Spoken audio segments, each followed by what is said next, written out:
ऐसी बानी बोलिए मन का आपा खोए, औरन को शीतल करे आपहु शीतल होए।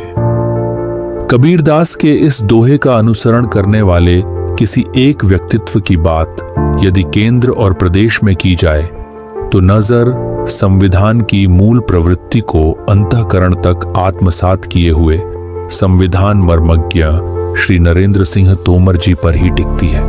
अंचल पुत्र श्री तोमर अत्यंत मृदुभाषी, प्रखर राष्ट्रवादी तथा संसदीय कार्य प्रणाली के जानकार होकर देश भर में सबके चहेते हैं। एक साधारण किसान परिवार से ताल्लुक रखने वाले और छात्र जीवन से जिस जनसेवा के सफर की शुरुआत हुई वो आज भी बिना रुके बिना थके निरंतर जारी है। जीवाजी विश्वविद्यालय से स्नातक श्री नरेंद्र सिंह तोमर जी छात्र संघ के अध्यक्ष पद से लेकर मध्य प्रदेश विधानसभा सदस्य व कैबिनेट मंत्री, राज्यसभा सांसद, ग्वालियर और मुरैना से लोकसभा सांसद, केंद्र सरकार में कैबिनेट मंत्री व अन्य राष्ट्रीय स्तर के अहम पदों पर रहकर विगत 46 वर्षों से प्रदेश व देश की सेवा करते आ रहे हैं। कुशल प्रशासक, संगठनात्मक सूझबूझ एवं विधि विधायिका के मर्मज्ञ तथा प्रदेश के दिमनी से विधानसभा सदस्य, ग्वालियर रत्न श्री नरेंद्र सिंह तोमर जी वर्तमान में मध्य प्रदेश विधानसभा अध्यक्ष के संवैधानिक पद को सुशोभित कर रहे हैं।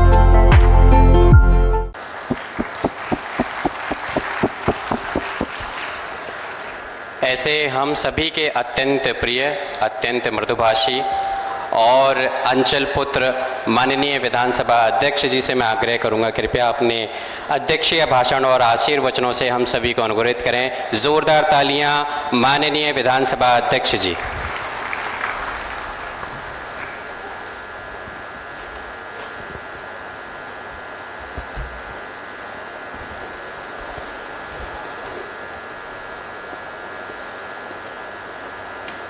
विक्रांत विश्वविद्यालय में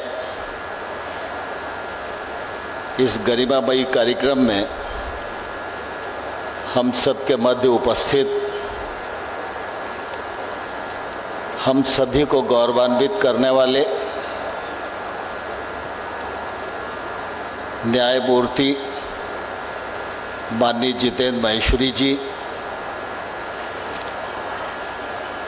आदरणीय अहलवालिया साहब, आदरणीय बंसल जी, आदरणीय हृदय जी श्रीवास्तव, आदरणीय विवेक जैन साहब, आदरणीय अनिल वर्मा जी, कार्यक्रम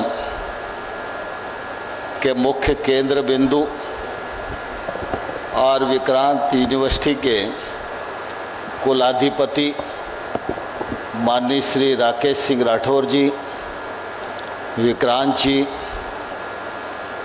इस अवसर को और गरिमा प्रदान करने के लिए सभागार में उपस्थित हमारे इस क्षेत्र के सभी गणमान्य सज्जन, बहनें और विश्वविद्यालय के विद्यार्थी भाइयों बहनों और उपस्थित महानुभाव, आज का दिन हम सबके लिए बहुत ही महत्वपूर्ण दिन है, क्योंकि हम सब जानते हैं कि भारतवर्ष 30 त्योहारों का देश है और आज दशहरे का पावन पर्व है। मैं भी इस अवसर पर आप सबको विजयादशमी की बहुत बहुत बधाई, बहुत बहुत शुभकामनाएं इस अवसर पर देना चाहता हूं।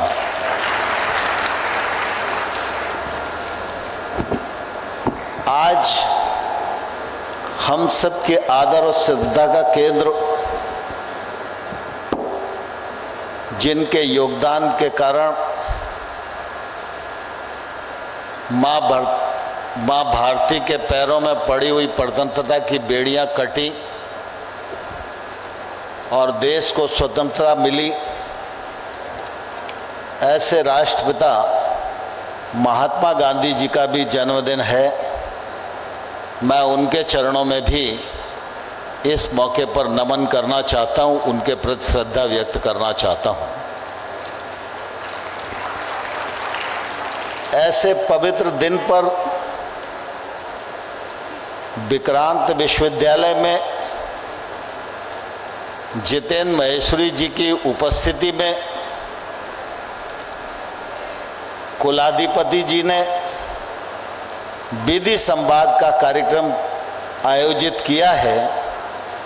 दिन और कार्यक्रम दोनों का योग और संयोग ऐसा है, इससे निश्चित रूप से इस कार्यक्रम की महत्ता और बढ़ जाती है। विधि और संवाद इस दृष्टि से अगर हम देखें तो हमारे सामने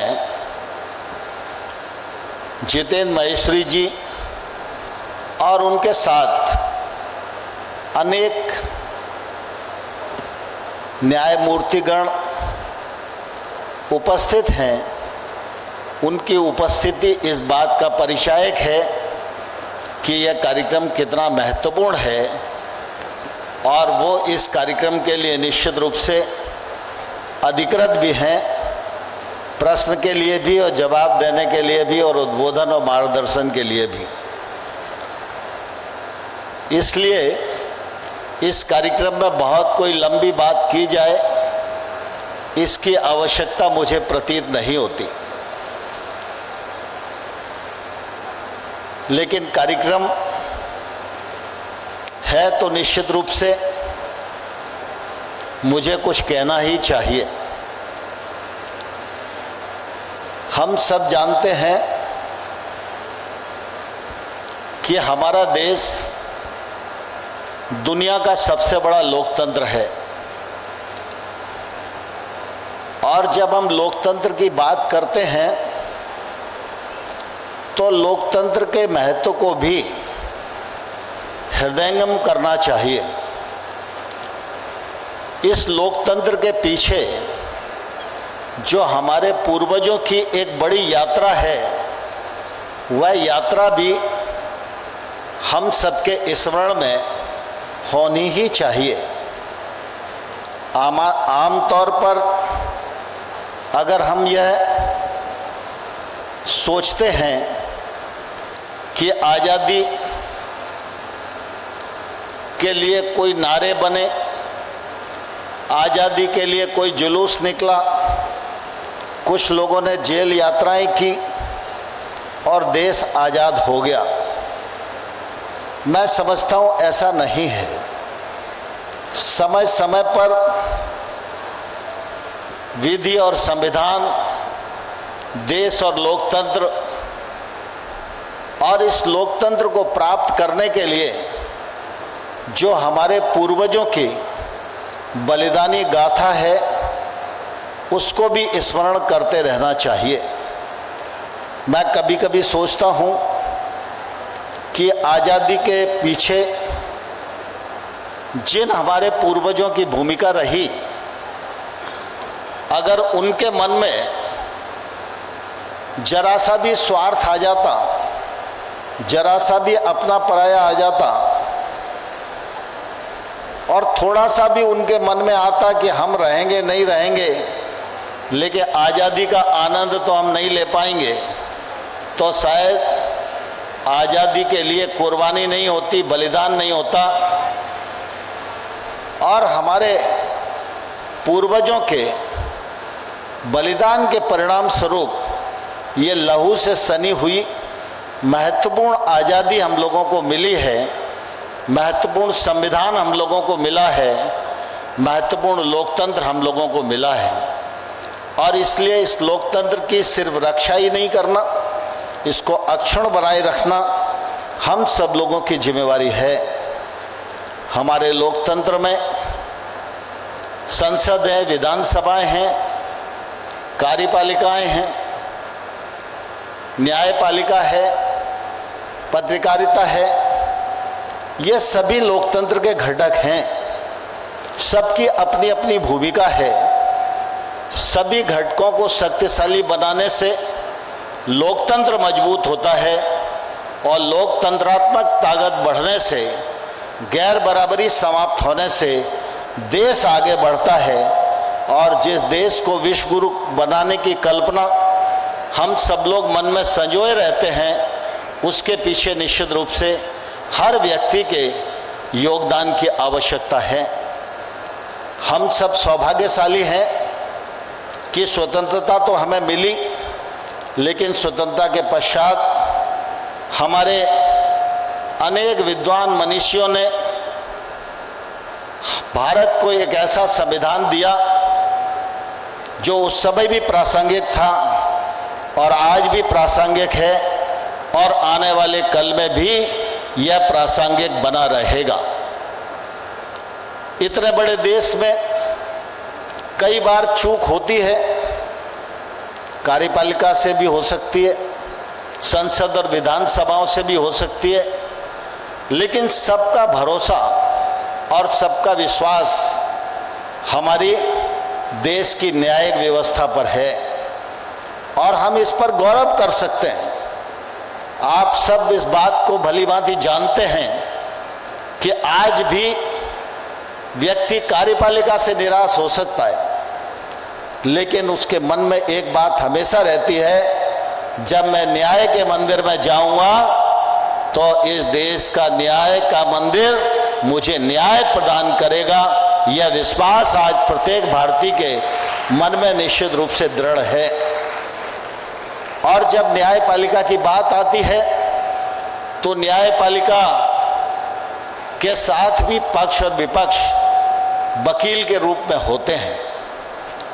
स्वाभाविक रूप से हर वकील अपने मुवक्किल का पक्ष पूरी ताकत के साथ रखता है। एक पक्ष न्याय के पक्ष में होता है, एक पक्ष न्याय के पक्ष में नहीं भी होता है, लेकिन जो न्यायाधीश हैं उनको तर्कों के आधार पर न्याय करना होता है। और मैं समझता हूँ अभी तक की जो हमारी न्यायपालिका की यात्रा रही है, उस यात्रा से हमारे देश में अनेक निर्णयों के माध्यम से न्यायपालिका की विश्वसनीयता और मजबूत हुई है। न्यायपालिका की भूमिका और मजबूत हो, इसके लिए आवश्यकता है कि अच्छे वकील हमारे समाज में खड़े हों। मैं समझता हूँ देश के बहुत सारे विश्वविद्यालय, बहुत सारे महाविद्यालय विधि संकाय के छात्रों को अध्ययन करा रहे हैं, उनको डिग्री होगी और वो वकील बनकर निकलेंगे। लेकिन मैं समझता हूँ कि जब विश्वविद्यालय में विधि संवाद जैसी कल्पना आवे और गांधी जी के जन्मदिन और दशहरे के पावन पर्व पर न्यायमूर्ति गणों की उपस्थिति में यह संवाद होवे, तो मैं समझता हूँ ये वकीलों की गुणवत्ता बढ़ाने वाला एक ऐसा कदम होगा जो आने वाले कल में मील का पत्थर साबित होगा। हम सब भलीभांति जानते हैं कि हमारा देश बड़ी आबादी वाला देश है। देश विकसित बने, देश विश्वगुरु बने, यह सबके मन में कल्पना रहती है। लेकिन हम सब को यह भी जानना आवश्यक है कि देश का सर्वांगीण विकास और देश विकसित राष्ट्र तभी बनेगा जब देश के हर व्यक्ति का योगदान होगा। एक संस्था है, उस संस्था में एक चपरासी भी काम करता है और उस संस्था में एक सर्वोच्च अधिकारी भी काम करता है। सबकी अपनी अपनी भूमिकाएं, अपने अपने दायित्व हैं, लेकिन सर्वोच्च अधिकारी अपना दायित्व पूर्ण करता है और एक चपरासी अपना दायित्व ईमानदारी से पूर्ण करता है, तभी संस्था सर्वोच्चता के शिखर पर पहुंचती है। इसलिए किसी का भी योगदान कम नहीं, किसी का भी योगदान ज़्यादा नहीं, सबका योगदान बराबरी से होना चाहिए। मुझे प्रसन्नता है, मैं प्रधानमंत्री जी के विजन को सलाम करना चाहता हूं। जहां एक और प्रधानमंत्री जी राफेल को खरीदने का निर्णय करते हैं, वहीं इस देश की आधी आबादी के घर में शौचालय बनाकर उसको आवास दिलाकर उसको गैर बराबरी समाप्त करने का काम करते हैं। यह जो मन का न्याय है, यह जो मन का न्याय है, यही न्याय देश को सर्वोत्तम शिखर पर पहुंचाने की यात्रा में एक बड़ा योगदान करता है। इसलिए हर छोटी से छोटी चीज़ को भी हम सब लोगों को समझने की आवश्यकता है। विधि संवाद के इस पावन पर्व पर जो हमारे विद्यार्थी भाई और बहन यहाँ उपस्थित हैं, मैं उनके उज्जवल भविष्य की कामना करता हूँ और मैं उन्हें यह आग्रह करना चाहता हूँ कि आप वकील बनो, लेकिन मन में यह नहीं रहना चाहिए कि साधारण वकील बन के ही अपने दायित्व की इत्सरी कर ली। वकील बनो, अच्छे वकील बनो, साखदार वकील बनो। आपकी साख जनता में भी हो और आपकी साख न्यायपालिका में भी हो। अगर ऐसा चरित्र योग्य रूप से हम अपना निर्माण करेंगे तो हम अपना भी भला करेंगे, अपने परिवार का भी नाम रोशन करेंगे और जो क्षेत्र हमने कार्य क्षेत्र के लिए चुना है उस क्षेत्र के प्रति भी निश्चित रूप से योगदान करने में हम लोग सफल होंगे। इस अच्छे और गरिमामयी कार्यक्रम की आयोजना, कल्पना और उसको मूर्त रूप देने के लिए राकेश राठौर जी और उनकी टीम ने जो प्रयत्न किया और हम सब लोगों को इस अवसर का साक्षी बनने का अवसर प्रदान किया, उनको मैं हृदय से बहुत बहुत साधुवाद देता हूँ। आप सबको पुनः दशहरे की बहुत बहुत शुभकामनाएं, दीपावली के पावन पर्व की भी बहुत बहुत अग्रिम शुभकामनाएं। बहुत बहुत धन्यवाद।